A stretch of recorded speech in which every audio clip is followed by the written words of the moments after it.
selanjutnya menyusul banyaknya antrian pemeriksaan swab di Balai Besar Teknik Kesehatan Lingkungan dan Pengendalian Penyakit di Banjarbaru.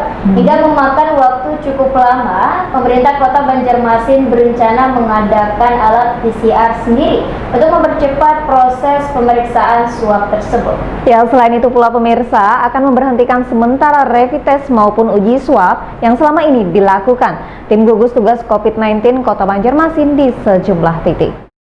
Antrian pemeriksaan hasil swab PCR di Balai Besar Teknik Kesehatan Lingkungan dan Pengendalian Penyakit di Banjarbaru, Kalimantan Selatan, akhir belakangan ini terus menumpuk. Bahkan diketahui hampir 2.800 sampel swab masih belum mendapat giliran untuk pemeriksaan.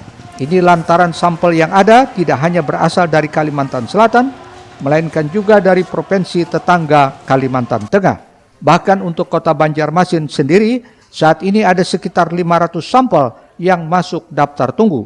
Menyusul hal itu, mengingat sampel swab yang diambil dari hasil tracing memiliki batas waktu, dan jika tidak diuji selama 1 pekan, maka sampel swab tersebut hasilnya tidak valid. Atas kondisi itulah Wali Kota Banjarmasin menyatakan akan mengadakan alat PCR sendiri guna mempercepat pemeriksaan. Nanti sampel ini kan ada batas waktunya. Kalau diambil sekarang kemudian 2 minggu belum diolah, ya nanti kan tidak valid lagi. Nah, makanya sementara di daftar tunggu lah istilahnya. Sambil nunggu antrian yang kelar. Kita juga bahkan kemarin kita sempat ini kalau dengan 2 tambahan PCR ini belum jika mampu, karena antrian untuk Banjarmasin kan hampir 500 belum diperiksa sampelnya. Sehingga kemudian kita berpikir kenapa tidak kita pengadaan sendiri aja. Karena jadi Pemko ada rencana kenapa? Ada Pak Kadinkas menyampaikan itu kemarin. Karena yang dilayani oleh Kalsel ini kan termasuk Kalimantan Tengah.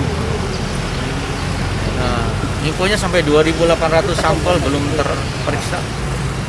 Saya kira juga dengan keterbatasan pemeriksaan hanya 100 sampai 130 per hari.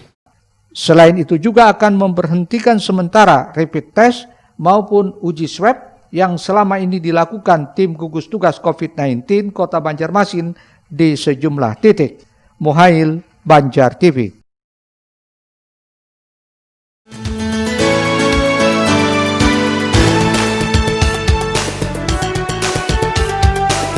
Ya pemirsa, kita beralih ke informasi lainnya, kali ini mengenai sebagai upaya meringankan beban masyarakat yang berpenghasilan rendah, maka pemerintah Kota Banjarmasin selama 3 bulan membebaskan biaya sewa penghuni rusunawa, baik rusunawa Ganda Makfirah maupun yang ada di kawasan Teluk Layan Banjarmasin.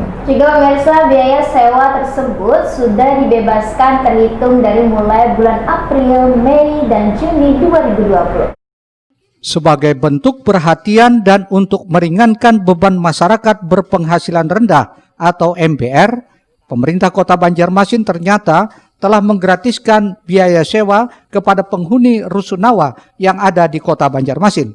Setidaknya hal itu disampaikan Kepala Dinas Perumahan dan Permukiman Kota Banjarmasin, Fanani, saat ditemui Banjar TV di Balai Kota.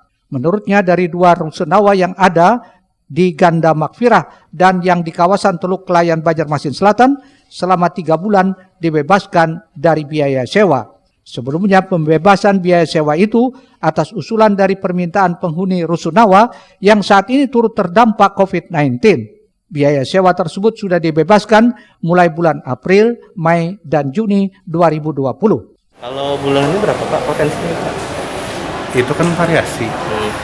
Lantai 1 160.000 sebulan, lantai 2, lantai 3, nah itu tahapannya. Kebalik, yang paling atas lebih murah, turun 20 bertambah, turun 20 bertambah. Nah, jadi kalau sebulannya tuh potensi kita sekitar 21 jutaan. Seluruh rusun. Itu mana aja Pak? Ganda Makfirah Dan ini yang di seberang. 2 berarti Pak? Jadi itu yang potensi yang kita tidak dapatkan. Namun menurut kami sangat wajar itu dikabulkan oleh pemerintah kota. Karena sebagaimana kita ketahui, seluruh masyarakat terdampak.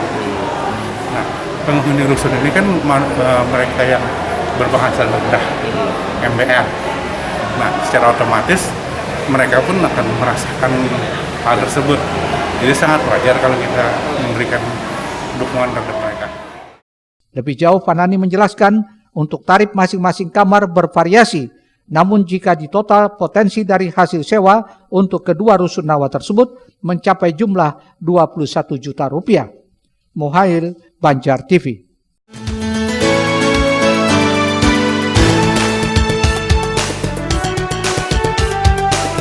Informasi lainnya pemirsa, Dinas Koperasi dan UKM Provinsi melalui Balai Pelatihan Koperasi dan UKM Kalsel terus melakukan pembinaan secara daring atau online kepada para pelaku usaha dan koperasi agar mampu memasarkan produknya sehingga tidak berpaku pada keadaan saat ini. Ya, sementara itu pula di tengah kondisi merebaknya virus COVID-19 saat ini, koperasi dan usaha kecil menengah di Kalsel sulit berkembang dan hampir gulung tikar, terlebih bagi UKM yang memiliki modal pas-pasan. Di tengah mewabahnya COVID-19 saat ini, 50% lebih koperasi dan UKM sulit berkembang dan pendapatannya hampir pas-pasan. Laporan tersebut masuk melalui para pendamping Dinas Koperasi yang dikirimkan ke Dinas Koperasi dan Usaha Kecil Menengah, Balai Pelatihan Koperasi dan UKM di Kalimantan Selatan.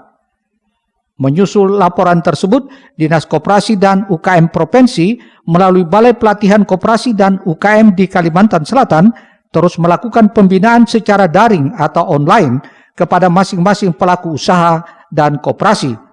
Tujuannya agar UKM di Kalimantan Selatan mampu memasarkan produknya melalui online dan tidak terpaku pada keadaan saat ini.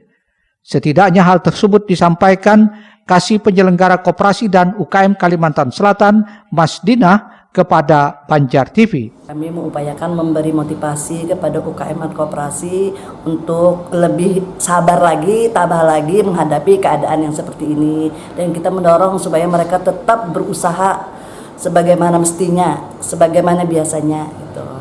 Nggak dapat yang dapat. Kita sekarang nggak ada pelatihan, nggak ada. Jadi kita cuma melewati pendamping aja. Kita memberi arahan kepada pendamping supaya mereka memotivasi UKM atau koperasi yang ada, yang didampingi mereka untuk lebih sabar menghadapi musibah ini dan tetap berusaha. Gitu aja. Sistem penjualan secara online kami beri juga pengarahan mereka supaya jualannya secara online. Gitu. Mas Dinah berharap koperasi dan UKM yang ada di Kalimantan Selatan terus semangat dan bahu-membahu menghadapi situasi sulit saat ini dengan berbagai inovasi dan kreativitas yang dilakukan. Rijali Apandi, Banjar TV. Pandemi COVID-19 saat ini membuat perekonomian di Kalimantan Selatan semakin sulit. Terlebih sangat dirasakan oleh koperasi dan usaha kecil menengah di daerah ini.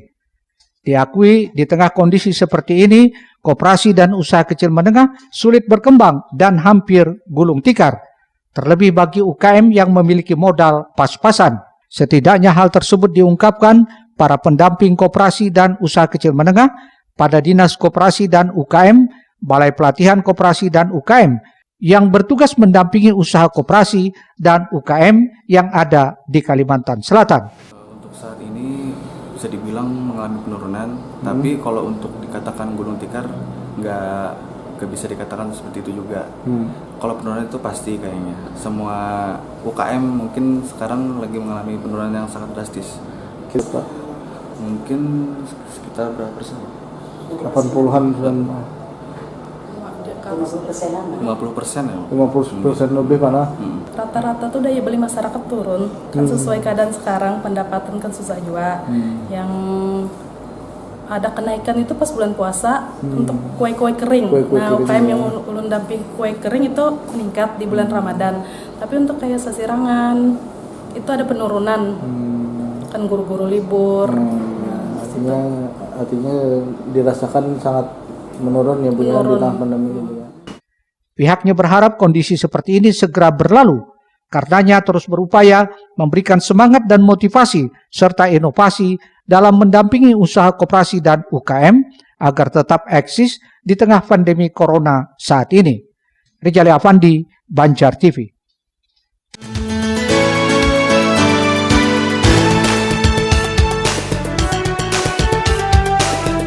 Ya pemirsa, masih berbicara mengenai pandemi COVID-19, di mana kali ini mewabahnya virus COVID-19 dan sempat diterapkan semi karantina, membuat banyak rumah tangga kewalahan akibat kekurangan bahan bertahan hidup.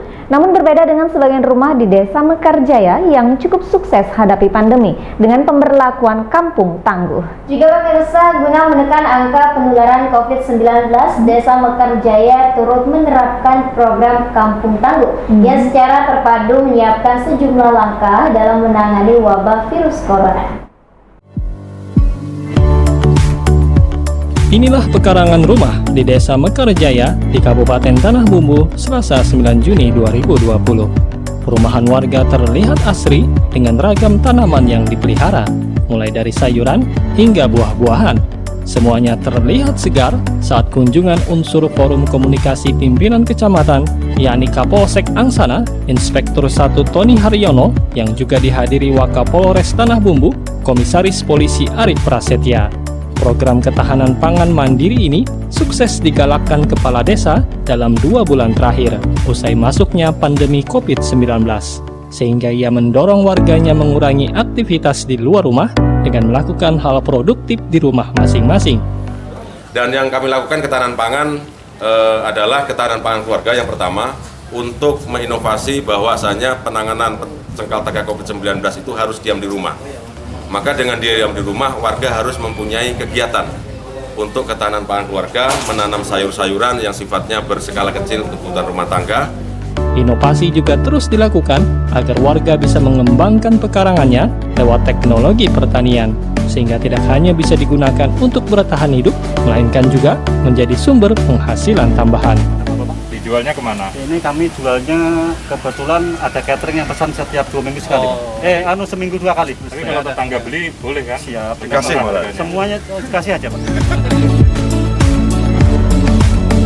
Ahmad Makfur, Banjar TV.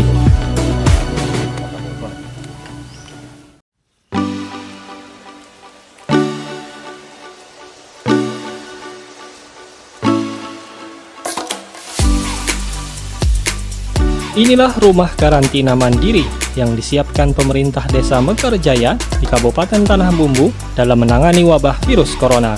Bangunan ini semula untuk Badan Pemusyawaratan Desa, kemudian direnovasi agar bisa menampung orang yang berstatus dalam pemantauan atau ODP. Berbagai fasilitas disediakan agar penghuninya bisa betah selama menjalani isolasi guna menghindari kejadian yang tidak diinginkan.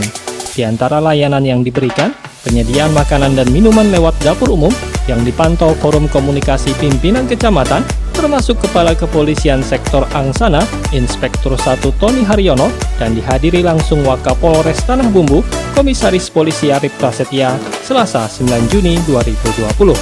Pemerintah Desa Mekarjaya juga menerapkan pembatasan sosial berskala kecil dengan mendirikan sejumlah posko di beberapa akses masuk pemukiman. Semuanya dilakukan dalam rangka pemberlakuan program Kampung Tangguh Terpadu yang diharapkan bisa memperkuat kesadaran masyarakat dalam mematuhi protokol kesehatan. Di antara kesiapan pemerintah Desa Mekarjaya lainnya, yakni pengadaan lahan pemakaman khusus apabila ada pasien yang meninggal dunia. Untuk masalah pemakaman, kami sudah mempunyai SOP penanganan daripada warga kami kemarin ada yang terpapar. Kami mulai awal memberikan layanan informasi education cara penanganan keluarga secara mandiri, karantina mandiri. Selanjutnya kami membentuk pemakaman khusus COVID-19 adalah di sebelah barat Desa Mekarjaya. Di jalur ini sudah kita siapkan, dan untuk relawan kami siap, sudah dilakukan pelatihan oleh TNI dan Polri. Pemerintahan Desa Mekarjaya juga menggarap lahan baru untuk pengembangan budidaya pertanian guna ketahanan pangan masyarakat di era pandemi. Semua langkah ini turut diapresiasi wakil rakyat yang diharapkan bisa dicontoh oleh desa lainnya. Saya sangat terima kasih dengan pergerakan Desa Mekarjaya. Beliau sangat luar biasa untuk membantu ini, karena beliau sudah contoh yang paling konkret untuk di Kecamatan Angsana. Ahmad Makfur, Banjar TV. Ya pemirsa, selanjutnya akan kita simak bersama Dinas PUPR genjot pengerjaan Jembatan Gantung Pulau Bromo. Informasi yang kami hadirkan usai pariwara berikut ini. Tetaplah di Lintas Banyumas Sepekan.